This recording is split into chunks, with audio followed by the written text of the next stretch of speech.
இதில் வந்து சோஷியல் மீடியாக்குள்ளே இந்த மாதிரி ஷார்ட் வீடியோலாம் கிடையாது. டிக்டாக் வீடியோ தான் இருந்துச்சு. டிக்டாக் தான் அந்த ஒரு நிமிஷத்து வீடியோலாம் டிக்டாக்ல தான் இருந்துச்சு. பார்த்தோம்னாக்க யூடியூப்குள்ளார இப்போ தான் வந்துச்சு. எனக்கு பார்த்துட்டு என்னை மட்டும் ரொம்ப லேட்டாக கொண்டு வராங்க. என்னை தேக்கி தேக்கி வச்சு என்னை லேட்டாக கொண்டு வராங்க. எல்லாரையும் சீக்கிரமாக கொண்டு வந்து இது பண்ணி விட்றாங்க. இது எல்லாத்துக்கும் மேலே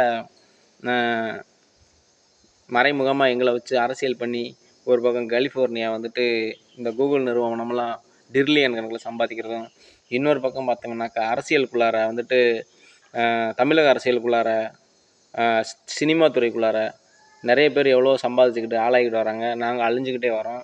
எங்கள்கிட்ட வந்து பேர் மட்டும்தான் கேட்குறாங்க. என்னுடைய குடும்பத்தார்கிட்ட இப்போ யார் ஆட்சிக்கு வந்தால் நல்லாயிருக்கும்னு பேர் மட்டும்தான் கேட்குறாங்க. அதனால தான் நான் பாராளுமன்ற தேர்தலை வந்து புறக்கணித்தேன். இங்கே என்ன நடக்குதுன்னு தெரிஞ்சுக்கணுங்கிறதுக்காக தான் நான் பாராளுமன்ற தேர்தலை புறக்கணித்தேன். இப்போ நிறைய விஷயங்கள் வெளியில் கொண்டுட்டு வந்துட்டு அப்புறம் பார்த்துக்கலான்னு சொல்லிட்டு தான் புறக்கணித்தேன்.